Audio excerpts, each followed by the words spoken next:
जय श्री कृष्ण। नमस्कार। श्रीमद् भगवद गीता के अध्ययन के श्रृंखला में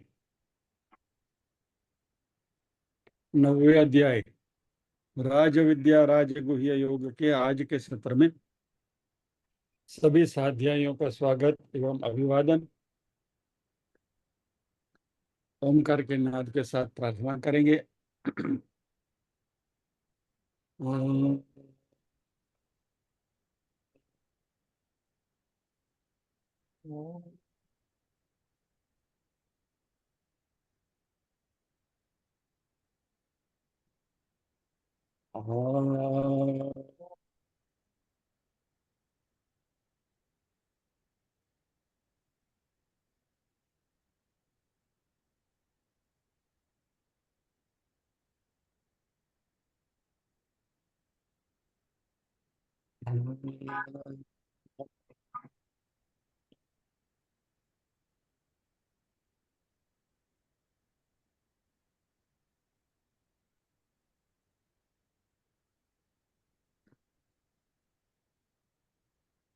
वक्रतुंड महाकाय सूर्यकोटि समप्रभ निर्विघ्नं कुरु मे देव सर्वकार्येषु सर्वदा।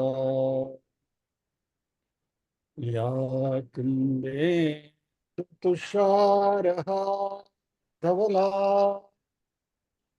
या शुभ्रवस्त्रावृता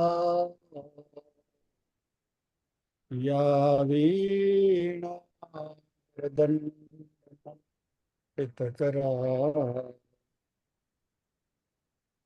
या श्वेतपद्मासना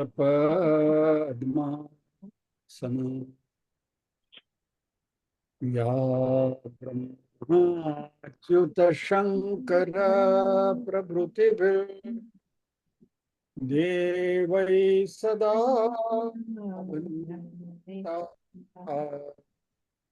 सा मां पातु सरस्वती भगवती विजार्यापः।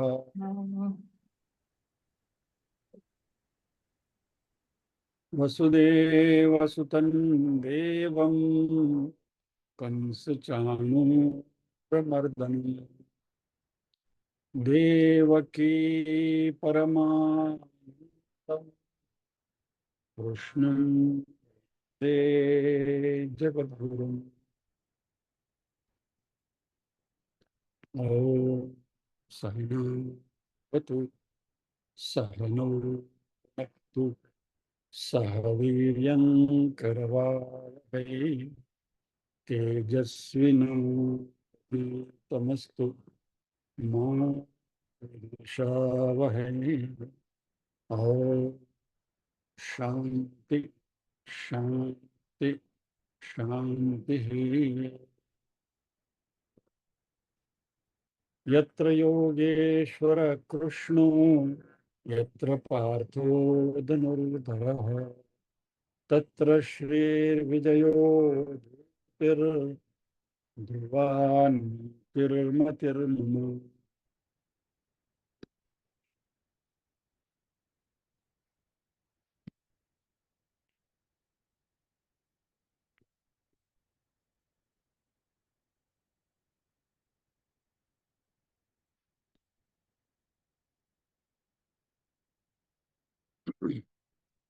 पारायण करेंगे। ओम श्री परमात्मने नमः।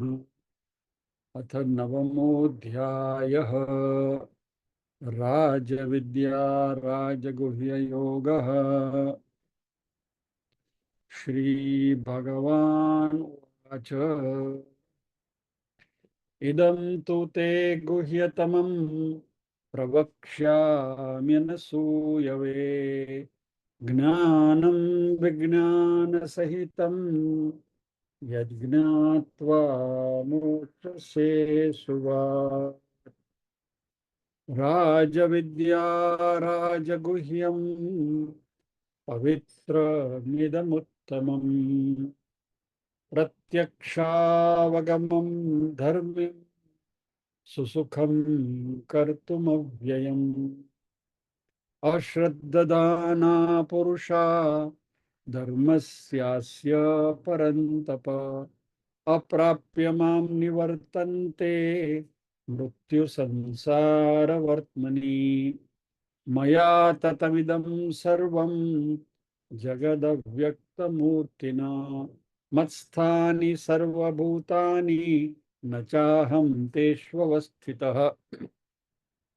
न च मत्स्थानि भूतानि पश्य मे योगमैश्वरम्। भूतभृन्न च भूतस्थो ममात्मा भूतभावनः। यथाकाशस्थितो नित्यं वायुः सर्वत्र गुमहान् तथा सर्वाणि भूतानि मत्स्थानि इत्युपधारय। सर्वभूतानि कौन्तेय प्रकृतिं यान्ति मामिकाम्। कल्पक्षये पुनस्तानि कल्पादौ विसृजाम्यहम्। प्रकृतिं स्वामवष्टभ्य विसृजामि पुनः पुनः। भूतग्राममिमं कृष्णमवशं प्रकृतेर्वशात्। न च मां तानि कर्माणि निबध्नन्ति धनञ्जय। उदासीनवदासीनमसक्तं तेषु कर्मसु। मयाध्यक्षेण प्रकृतिः सूयते सचराचरम्। हेतुनानेन कौन्तेय जगद्विपरिवर्तते। अवजानन्ति मां मूढा मानुषीं तनुमाश्रितं। परं भावमजानन्तो मम भूतमहेश्वरम्। मोघाशामोघकर्माणो मोघज्ञानाविचेतसः। राक्षसीमासुरीं चैव प्रकृतिं मोहिनीं श्रिताः। महात्मानस्तु मां पार्थ दैवीं प्रकृतिमाश्रिताः। भजन्त्यनन्यमनसो ज्ञात्वा भूतादिमव्ययम्। सततं कीर्तयन्तो मां यतन्तश्च दृढव्रताः। नमस्यन्तश्च मां भक्त्या नित्ययुक्ता उपासते। ज्ञानयज्ञेन चाप्यन्ये यजन्तो मामुपासते। एकत्वेन पृथक्त्वेन बहुधा विश्वतो मुखम्। अहं क्रतुरहं यज्ञ स्वदाहमहमौषधम्। मन्त्रोऽहमहमेवाज्यमहमग्निरहं हुतम्। पिताहमस्य जगतो माता धाता पितामहः। वेद्यं पवित्रमोङ्कार रुक्साम यजुरेव च। गतिर्भर्ता प्रभु साक्षी निवास शरणं सुहृत्। प्रभव प्रलयस्थानं निधानं बीजमव्ययम्। तपाम्यमहं वर्षं निगृह्णामि सृजामि च। अमृतं चैव मृत्युश्च सदसच्चाहमर्जुन। त्रैविद्या मां सोमपापूतपापा यज्ञैरिष्ट्वा स्वर्गतिं प्रार्थयन्ते। ते पुण्यमासाद्य सुरेन्द्रलोकमश्नन्ति दिव्यान् दिवि देव भोगान्। ते तं भुक्त्वा स्वर्गलोकं विशालं क्षीणे पुण्ये मर्त्यलोकं विशन्ति। एवं त्रयी धर्ममनुप्रपन्ना गतागतं कामकामा लभन्ते। अनन्याश्चिन्तयन्तो मां ये जना पर्युपासते तेषां नित्याभियुक्तानां योगक्षेमं वहाम्यहम्।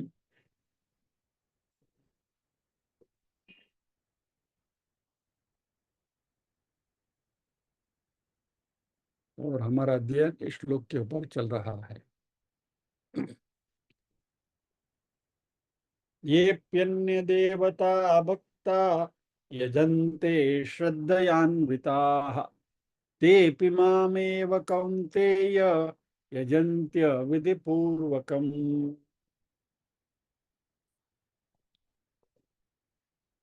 हे अर्जुन, यद्यपि श्रद्धा से युक्त जो सकाम भक्त दूसरे देवताओं को पूजते हैं वो भी मुझको ही पूजते हैं, किंतु उनका वह पूजन अविधि पूर्वक अर्थात अज्ञान पूर्वक है। Arjun, even those devotees who endowed with faith worship other gods with some interested motive worship me alone, though with a mistaken approach.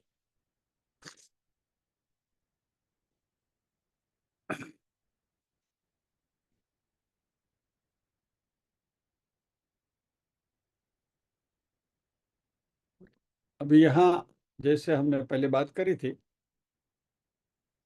कि दो प्रकार के भक्त, ज्ञानी भक्त और अज्ञानी भक्त कहने के बजाय नहीं ज्ञानी भक्त ऐसा कहना ज्यादा उचित होगा, क्योंकि ज्ञानी भक्त पूर्ण ज्ञानी है और उनको तो मालूम है कि सृष्टि में जो भी कुछ है वो परमात्मा ही है और परमात्मा के अलावा कुछ नहीं है। सर्वम खलविदम ब्रह्म, यानी इस जगत में जो भी कुछ है वह खलु इदम ब्रह्म, डेफिनेटली निश्चय पूर्वक ब्रह्म ही है। वह ज्ञानी भक्त जानते हैं। और यहाँ हम उन ज्ञानी भक्तों की बात नहीं करते हैं कि जो ब्रह्म रूप हो गए हैं या तो ब्रह्म से एकाकार हो गए हैं। हमें होना है इसलिए कवायद कर रहे हैं हम। We are on that road, on that pathway, highway पर हम हैं, पहुंच जाएंगे उस डेस्टिनेशन पर। लेकिन जो इस भाव तक नहीं पहुंचे हैं, वैसे नहीं ज्ञानी भक्त जो हैं, उनमें दो प्रकार के भक्त की बात हमने करते, सकाम भक्त और निष्काम भक्त। सकाम भक्त अलग अलग देवताओं की भक्ति करते हैं और उनसे कुछ भौतिक समृद्धि की अपेक्षा करते हैं। और निष्काम भक्त हैं, वह अलग अलग देवताओं की उपासना करते हैं, लेकिन वह यह चाहते हैं कि मुझे और कुछ नहीं चाहिए, सिर्फ आप ही चाहिए।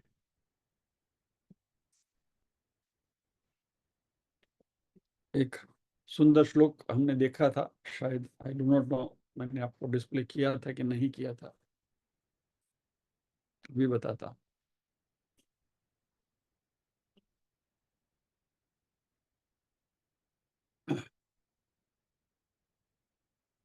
नास्ता धर्मेण वसुनिचये नैव कामोपभोगे यद्भव्यं तद्भवतु भगवन् पूर्वकर्मानुरूपम् एतत् प्रार्थ्यं मम बहुमतं जन्म जन्मान्तरेऽपि त्वत्पादाम्भोरुह युगगता निश्चला भक्तिरस्तु। इसका छंद वही असितगिरि समम स्यात् कज्जलम सिंधु पात्र वाला है। असितगिरि समम स्यात् कज्जलम सिंधु पात्रे नास्ता धर्मेण वसुनिचये नैव कामोपभोगे यद्भव्यं तद्भवतु भगवन् पूर्वकर्मानुरूपम् एतत् प्रार्थ्यं मम बहुमतं जन्म जन्मान्तरेऽपि त्वत्पादाम्भोरुह युगगता निश्चला भक्तिरस्तु। इसका अर्थ है, मुझे धर्म से कुछ लेना देना नहीं है। धर्म हमारी जो रूल बुक है, code of conduct, moral codes. मुझे प्रॉपर्टी नहीं चाहिए। मुझे विषयों में भी लालसा नहीं है, enjoying the objects of desires, विषयों में भी लालसा नहीं है। जो भी मेरे प्रारब्ध में लिखा है वो होने दो। Let whatever is destined O Lord take its course according to previous karma, यानी कि मेरे जो संचित कर्म प्रारब्ध बनकर आए हैं, तो मेरा जो भी प्रारब्ध है वो प्रारब्ध के अनुसार जो भी होना है होने दो। हाउएवर, लेकिन I have this supremely cherished prayer, यानी कि ये मेरी अंतःकरण से एक प्रार्थना है, इन ऑल माई लाइव्स, मेरे सभी जन्मों में, let there be unflinching devotion to thy lotus feet, यानी मेरा आपके चरण कमल में मेरी भक्ति हमेशा बनी रहे। तो हम यहाँ जो भक्ता की जो बात है, वह जो जो इष्ट देव, अपने जो इष्ट देव है, उस इष्ट देव के चरण कमल में रहने की प्रार्थना करते हैं।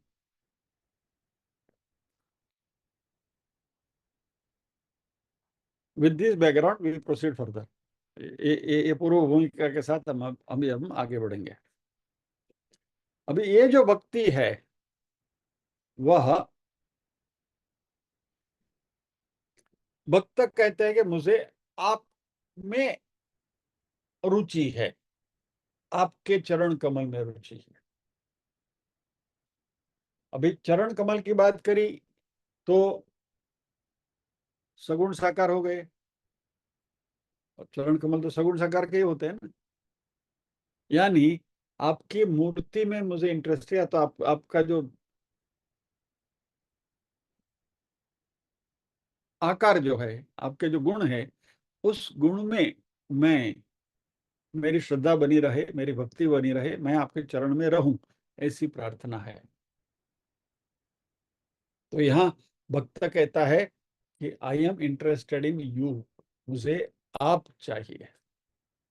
लेकिन वेदांत की भाषा में आप यानी कि यू, वह इष्ट देवता नहीं, पर ब्रह्म है।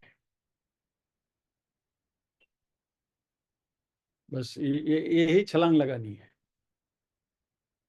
यहां भी सगुण साकार इष्ट देव की निष्काम भक्ति है, और कुछ नहीं चाहिए, मात्र हमारे जो इष्ट देव हैं उनके चरण कमल में हमें रहना है। ये निष्काम है ना, और कोई कामना नहीं है, तो ओनली कामना इस इष्ट देव के चरण कमल में रहना। लेकिन अभी इसको आपको सबलेम करना है वेदांत में, तो वहां आप वो है, वो इष्ट देव नहीं है, आप है वो परब्रह्म है। अभी यहां इस बात को हम समझे कि यदि हम परब्रह्म के रूप में आप शब्द को लेंगे, यू लेंगे, तो फिर वो सत्यम ज्ञानम अनंतम ब्रह्म परब्रह्म है। और ये तीव्र मुमुक्षु है, ये ज्ञानी की निष्काम भक्ति है। और यहाँ जो सकाम निष्काम भक्ति जो अज्ञानी के हैं, वह, उनको भगवान कृष्ण यहाँ एक इनडायरेक्ट एडवाइस देते हैं, सलाह देते हैं कि तुम सकाम भक्त में से निष्काम भक्त में तुम्हारी भक्ति सबलाइम हो, या तो you graduate from this to this level. अभी यहाँ जो भाषा है वो एक गूढ़ भाषा है, तो सिंबॉलिक लैंग्वेज है। भगवत गीता में भगवान कृष्ण, हमने बार बार ये बात करी है कि 3 लेवल से ऑपरेट करते हैं, परब्रह्म, फिर इष्ट देव के रूप में, और अर्जुन के सखा के रूप में, यानी मनुष्य के रूप में भी अर्जुन के साथ जब खड़े हैं तब। लेकिन यहां जो कृष्ण बात कर रहे हैं, दो वो परब्रह्म हैं,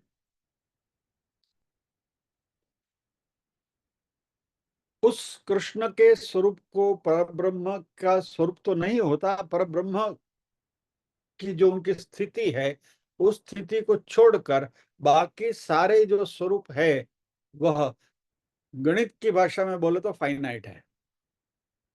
कृष्ण एज ए परब्रह्म इनफाइनाइट है, और बाकी के सारे स्वरूप, बाकी के सारे देवी देवता सब फाइनाइट है, सीमित है। कृष्ण असीमित है एज परब्रह्म। तो अभी हम जब ये फाइनाइट देवताओं का यजन करते हैं, मान लीजिए कि लक्ष्मी का हम पूजन करें तो लक्ष्मी हमें धन देगी, सूर्य का पूजन करेंगे तो सूर्य हमें दृष्टि या तो प्रकाश देंगे, गायत्री मंत्र में धियो यो नः प्रचोदयात्, हमारे बुद्धि को सतेज करेंगे। और जो जो देवता को हम जिस जिस तरीके से उनकी उपासना करेंगे, वह देवता अपनी अपनी मर्यादा के अनुसार, उनकी शक्ति के अनुसार हमें अपना वरदान देंगे। कृष्ण के दो रूप हैं यहाँ, फाइनाइट रूप और इनफाइनाइट रूप। इष्ट देव के रूप में भी कृष्ण है और परब्रह्म के रूप में भी कृष्ण है। इसको अच्छी तरह से समझना है तो एक बहुत सुंदर उदाहरण है। आपके पास बैंक की चेकबुक है, बराबर? ये समझिए इस उदाहरण को अच्छी तरह से, मजा आएगा। चेकबुक कोरी है, ब्लैंक है। आप किसी भी पन्ने पर आप चेक लिख सकते हैं। मानो कि 1 to 50, तो 1 to 20 छोटी सी चेकबुक है, 1 से 25 चेक, 25 ब्लैंक चेक लीव्स है। कोई भी चेक लीव उसमें से आप ले लो और उसके ऊपर आप कोई भी अमाउंट लिखो, बराबर? यानी चेकबुक के 25 या तो 50 जितने भी लीव्स हैं, चेक लीव्स हैं, सारे के सारे एक सरीके हैं, दे आर ऑल इक्वल। अभी आपने एक चेक का पन्ना फाड़ा और उसके ऊपर आपने 5,000 रुपए का चेक लिखा। दूसरा एक पन्ना फाड़ा, उसके ऊपर आपने 5 लाख का चेक लिखा। और तीसरा एक पन्ना फाड़ा जिसके ऊपर आपने 50 लाख का चेक लिखा। Of course all that is subject to you having bank balance. तो भाई आपके पास बैंक में बैलेंस में है, लेकिन तो आपने किसी को 5,000 का एक चेक दिया, किसी को 5 लाख का चेक दे दिया, तीसरे किसी को आपने 50 लाख का चेक। तो क्या हुआ? पहला जो चेक है उसकी कीमत कितनी है? 5,000। दूसरा जो चेक है उसकी कीमत कितनी है? 5 लाख। तीसरा जो चेक है उसकी कीमत 50 लाख है। यानी आपने जो लिखा वो अमाउंट का वो चेक हो गया। इसी तरह ये जो देवताओं के अलग अलग स्वरूप हैं वो सब चेकबुक के पन्ने की तरह है। आपकी जितनी श्रद्धा उतनी वो देव की कीमत। आपकी जितनी गहरी श्रद्धा उतनी आपके उस स्वरूप में आपकी आस्था है, बराबर? मान लीजिए कि मेरे इष्ट देव कृष्ण है, तो कृष्ण का जो चेक है मेरे लिए 50 लाख का है, लेकिन मैं गणपति का भी पूजन करता हूँ, मैं माता जी की भी पूजा करता हूँ, बराबर? हमारे घर में विष्णु पंचायतन है, तो बाकी सारे देव देवता है मंदिर में, लेकिन सेंटर में कौन है? कृष्ण है।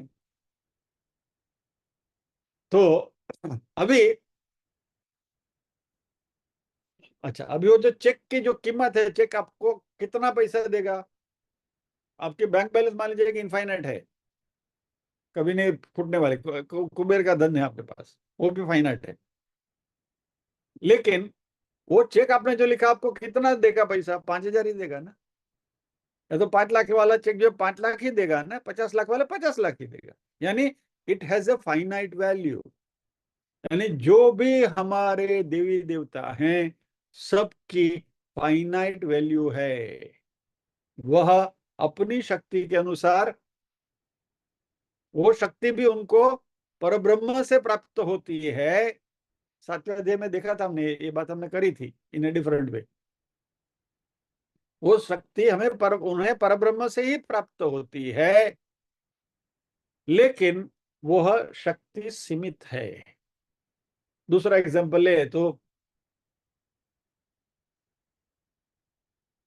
अपनी कैबिनेट, तो प्राइम मिनिस्टर के पास पूरा पावर है।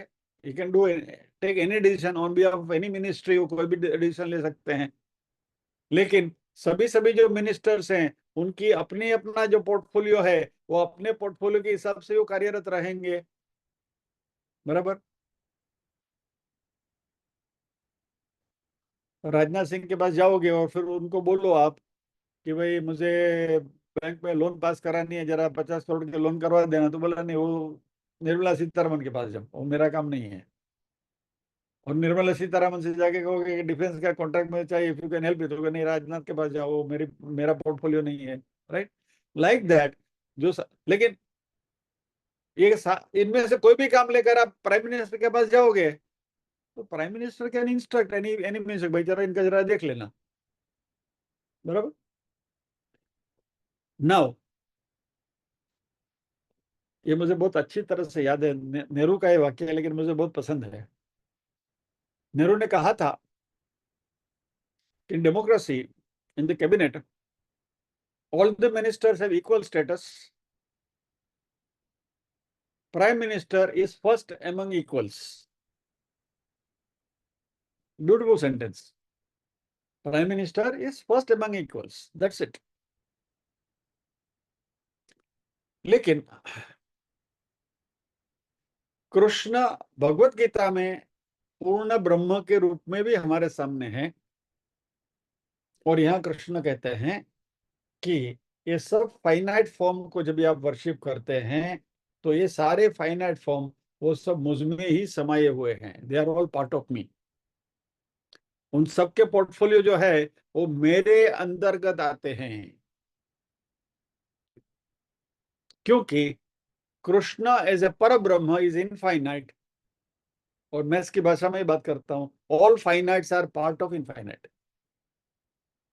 यानी उस पर ब्रह्म रूपी कृष्ण के अंदर ये सारे देवता समाये हुए हैं।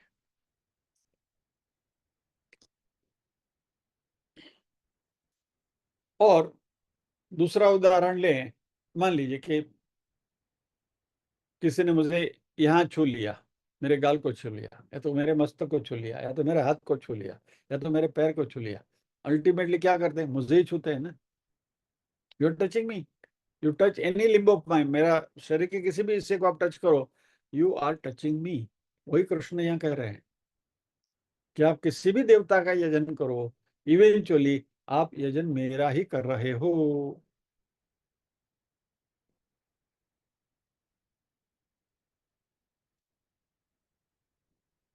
हमारे पुराणों ने इस बात को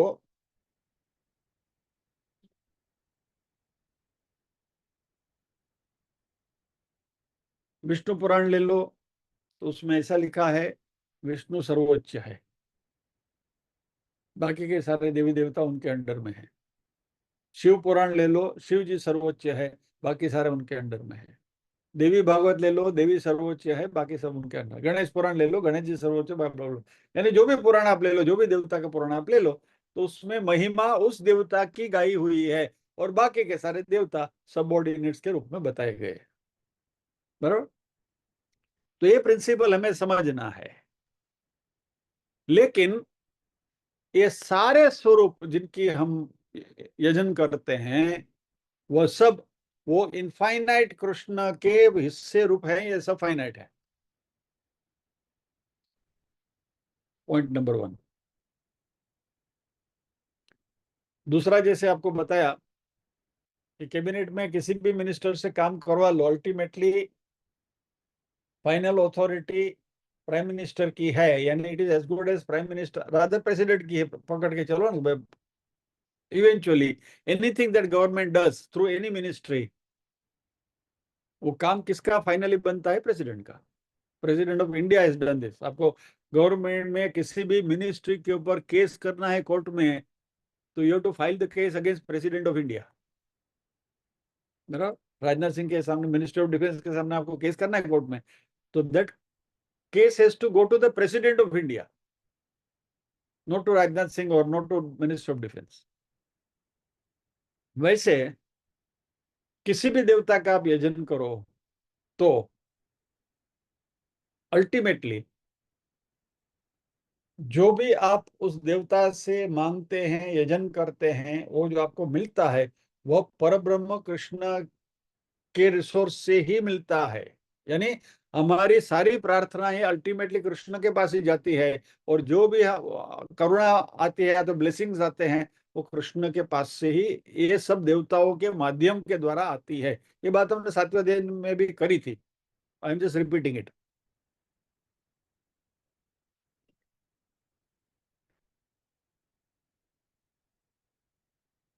और इसमें एक बात जो खास समझने जैसी है, ये है कि ये जो फाइनाइट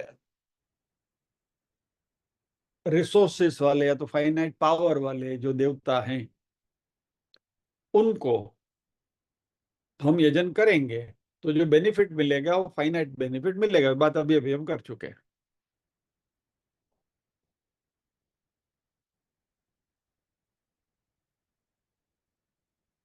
इफ आई गिव एक और एग्जांपल दिमाग में आ रहा है, if I give it will be repetition only. मान लीजिए कि आपका मित्र है, वो आंख का डॉक्टर है, ऑप्थेल्मोलॉजिस्ट, ऑप्थेल्मिस्ट है, और क्योंकि वो आपका मित्र है तो आपको सोच, अरे यार जरा दांत में दर्द है देख लेना। बोला नहीं, मेरा काम आंख देखने का है, दांत का नहीं। वो डेंटिस्ट के पास जाओ। क्या? तो ये सारा स्पेशलिस्ट है। वैसे ये सारे जो देवी देवता हैं वो भी स्पेशलिस्ट है। लक्ष्मी जी है तो धन की देवी है, तो उनके पास से धन ही मिलेगा। सरस्वती के पास से जाओगे तो विद्या मिलेगी, एटसेट्रा एटसेट्रा। लेकिन ये सभी देवता हमें जो भी देंगे वह फाइनाइट ही होगा। तो इनमें से किसी भी देवता के पास हम जाएंगे तो जो रिजल्ट मिलेगा वो फाइनाइट ही मिलेगा। और इसलिए इन सारे देवताओं की भक्ति जो है वो सकाम भक्ति कहलाती है।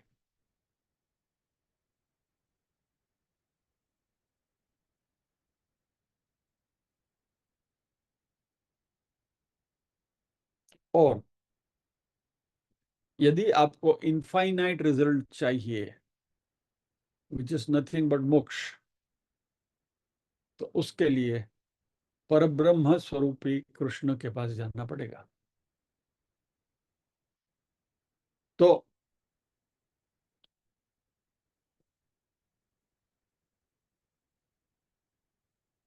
कृष्ण भक्ति निष्काम भक्ति है, इनफाइनाइट की भक्ति है, as per the Bhagavad Gita. परब्रह्म का स्वरूप कृष्ण का लेकर हम चले तो। और बाकी अन्य देवताओं की जो भक्ति है वह सकाम भक्ति है।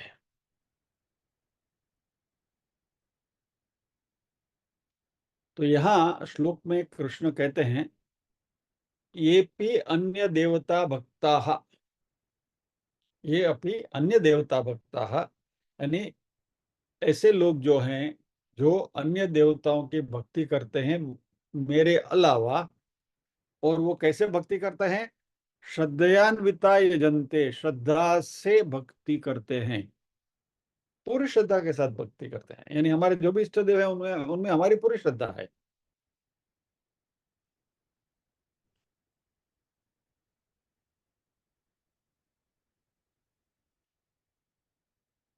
दक्षिण भारत के मंदिरों में आप जाते हैं तो वहाँ नवग्रह के यंत्र होते हैं, नवग्रह की पूजा सभी मंदिरों में नवग्रह होता है, तो वहां भी आप जाके प्रदक्षिणा करते हैं। और वो नवग्रह की पूजा करने में भी, और दो, सूर्य इज प्राइम, लेकिन आप ज्यादा कंसंट्रेट किसके ऊपर करते हैं? शनि के ऊपर, कि भाई तुम जरा हमारा ख्याल करना, नड़ना मत।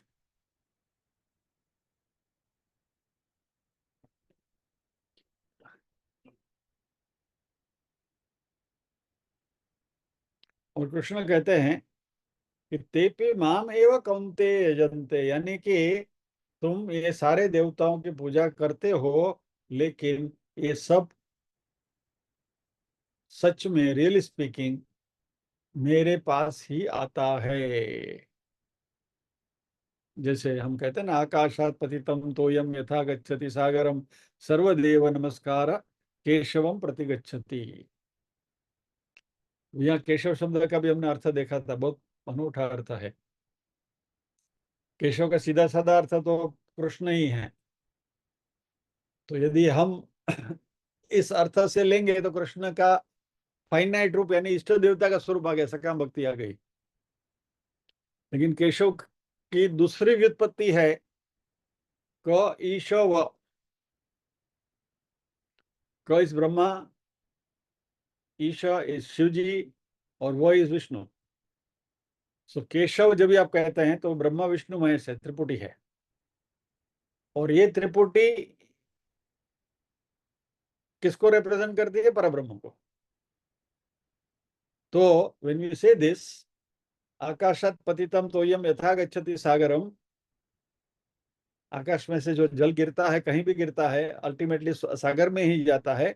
सर्वदेव नमस्कार केशव प्रति गच्छति, सभी देव को किए हुए नमस्कार केशव की ओर जाते हैं, यानी कि दैट इनफाइनाइट गॉड। परब्रह्म को ही ये नमस्कार होते हैं। और यहाँ ये परब्रह्म, ये केशव, परब्रह्म रूपी केशव को ये सारे नमस्कार पहुंचते हैं, पूजा पहुंचती है। लेकिन ऐसे लोग ये जो पूजा करते हैं, यजन करते हैं, तेपि माम एव कौन्तेय यजन्ति, लेकिन उनका प्रॉब्लम क्या है? यजन्ति अविधि पूर्वकम। ये सब they are ignorant of this fact. अज्ञान है उनका क्या? कि अल्टीमेटली ये सब पूजा हो रही है वह परब्रह्म की हो रही है, और बाकी जो भी स्वरूप की हम पूजा करते हैं वो सारी पूजाएं परब्रह्म के अंतर्गत ही है, सारे स्वरूप। और हम हमारे इस अज्ञानवश ये देवता वो देवता, ये भगवान वो भगवान, इधर गए उधर गए। अरे छोड़ो, ये भगवान वो भगवान तो छोड़ो, हनुमान की भी पूजा करनी है। पंचमुखी हनुमान, सालंगपुर के हनुमान, काला हनुमान, ये हनुमान वो हनुमान, 50 प्रकार के हनुमान है। तो આપણે તો ભાઈ કાળા હનુમાનમાં જઈએ હો। તો લાગે હું તો ત્યાં મરીન લાઈન્સ પાસે હનુમાન છે ત્યાં જાઉં એમ। તો બીજો કે આપણે તો સાળંગપુર જ, બીજે ક્યાંય નહીં। અરે ભાઈ બધા એક જ છે। એટલે હનુમાન પણ આપણે 50 કર્યા છે। एक एक हनुमान भी एक नहीं रखे, उनमें भी हमने विभाग बना दिए। महादेव की पूजा करनी है, 12 ज्योतिर्लिंग में से मैं सोमनाथ ही जाता हूँ। मेरी श्रद्धा रामेश्वर में है। अरे भाई वही है, नहीं मैं रामेश्वर जाऊं। ये जो विभाग हमने किए हैं, they are like the leaves of the chequebook. सभी चेकबुक के पन्ने हैं, जो जो भी अमाउंट आप लिखेंगे वो जितनी आपकी श्रद्धा उतनी उसकी वैल्यू। इवेंचुअली वही एक ही खाते में से सारे के सारे चेक को आपको बनाने हैं।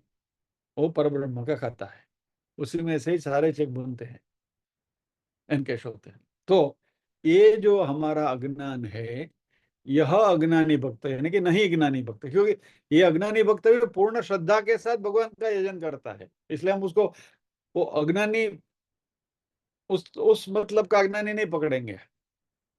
क्या? कि जो उसको कुछ पता ही नहीं है, मूड वाला।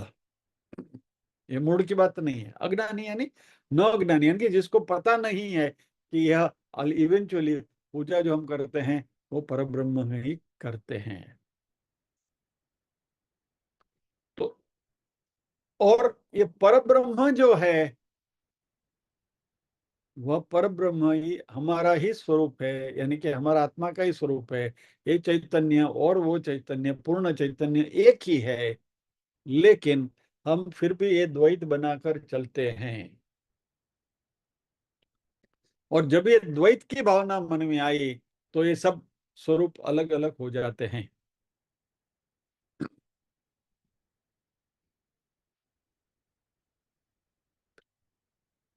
सभी देवता उसी ईश्वर के स्वरूप हैं, सब कुछ ईश्वर है, ईश्वर से अलग कुछ नहीं है। जो भी फॉर्म में, जो भी आकार में, जो भी नाम से, किसी भी प्रकार से आप उनकी पूजा करो,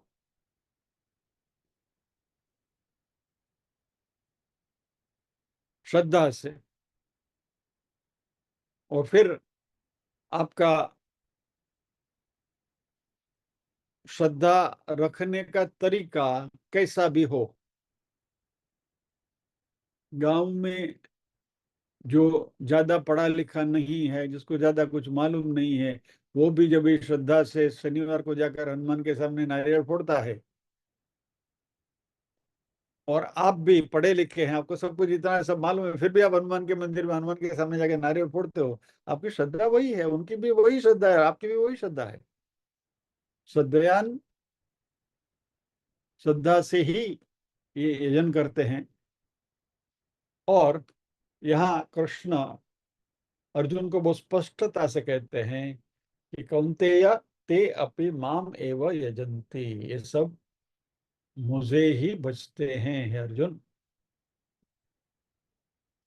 मात्र इनको ये पता नहीं है कि यह परब्रह्म की पूजा करते हैं, इसलिए इनकी ये जो पूजा है इसको भगवान ने नाम दिया अविधि पूर्वकम। अज्ञान पूर्वक नहीं कहा है, अविधि पूर्वकम कहा है। और यह अविधि पूर्वकम या तो यह अज्ञान क्या है कि वह ये समझते हैं कि ये जो सारे देवी देवता हैं वो मुझसे अलग हैं, यानी कि परब्रह्म अलग है और ये सारे देवी देवता अलग हैं।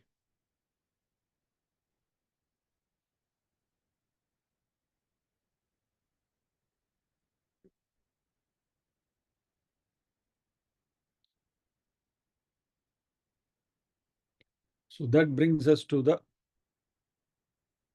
culmination of this श्लोक। अभी इस स्पष्टता के साथ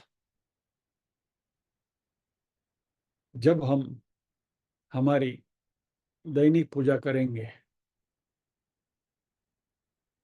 तो ये बात हमें ख्याल में रखनी है कि भले ही हम यजन कोई भी स्वरूप का करें, हमारा जो इष्ट स्वरूप है वो हमारे इष्ट देवता है, लेकिन हम यजन कर रहे हैं वो पूर्ण परब्रह्म का ही यजन कर रहे हैं।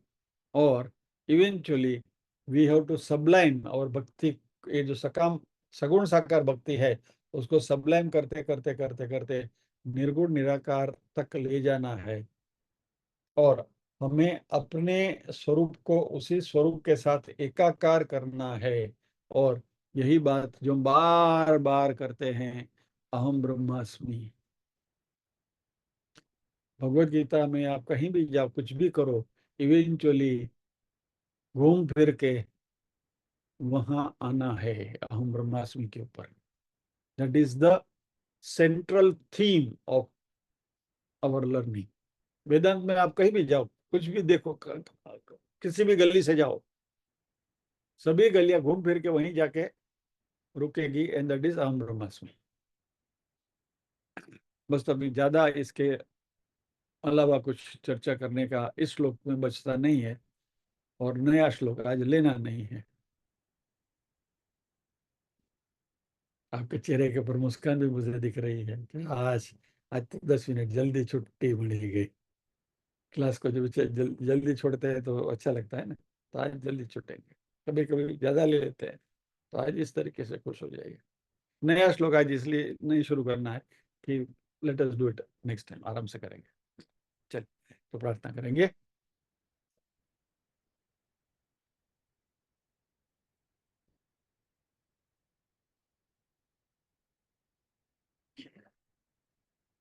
ओम असतो मा सद्गमय, तमसो मा ज्योतिर्गमय, मृत्योर्मा अमृतंगमय।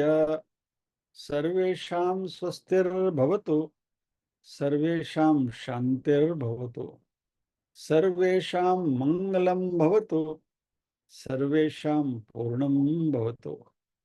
लोका समस्ताः सुखिनो भवन्तु, लोका समस्ताः सुखिनो भवन्तु।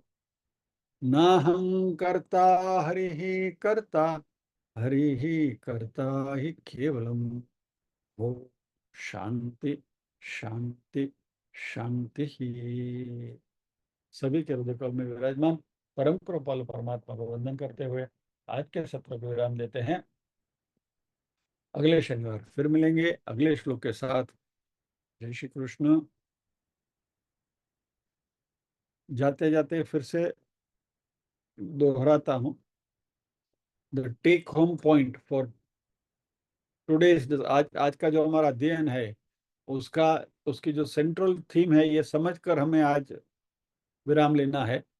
और ये है कि किसी भी स्वरूप में हमारी जो भी श्रद्धा है वो श्रद्धा को हम बरकरार रखें, जो भी स्वरूप में हमें इष्ट की श्रद्धा है उसमें रखें, लेकिन वह स्वरूप ही सुपीरियर है और बाकी इंफीरियर है, ये भाव कभी भी मन में ना लाए। मेरा इष्ट देव है वो सबसे अच्छे हैं, बाकी सब कनिष्ठ हैं, ये भाव कभी भी मन में न लाए। क्योंकि ये करेंगे, ये भाव लाएंगे तो जैसे अभी आज हमने देखा कि सारे स्वरूप अल्टीमेटली परब्रह्म के ही हैं। तो यदि किसी भी स्वरूप की आप भत्सना करते हो तो परब्रह्म की ही निंदा करते हो। ये बात समझ के चले। हमारे इष्ट देव में हमारी श्रद्धा है, रखे, बिल्कुल रखे, पूरी श्रद्धा रखे। 50 लाख का चेक लिखे, 5 करोड़ का चेक लिखो, जो भी लिखना है वो लिखो। सारी चेकबुक की वैल्यू एक ही है, जितना अमाउंट आप लिखोगे वो हिसाब से वो चेकबुक है। लेकिन कोई भी चेक लीव जो है उसकी कीमत ज्यादा कम नहीं है, दे आर ऑल सेम। और इसलिए किसी भी स्वरूप की भत्सना न करें, अपने स्वरूप में श्रद्धा पूर्ण रखें। ये आज का टेक होम पॉइंट है। जय श्री कृष्ण। यानी आज आज का जो पूरा ये 40-50 मिनट जो भी हमने चर्चा करी, उसमें से सार ये लेकर आ जाना कि इट इज वेरी इंपॉर्टेंट। चलिए, जय श्री कृष्ण।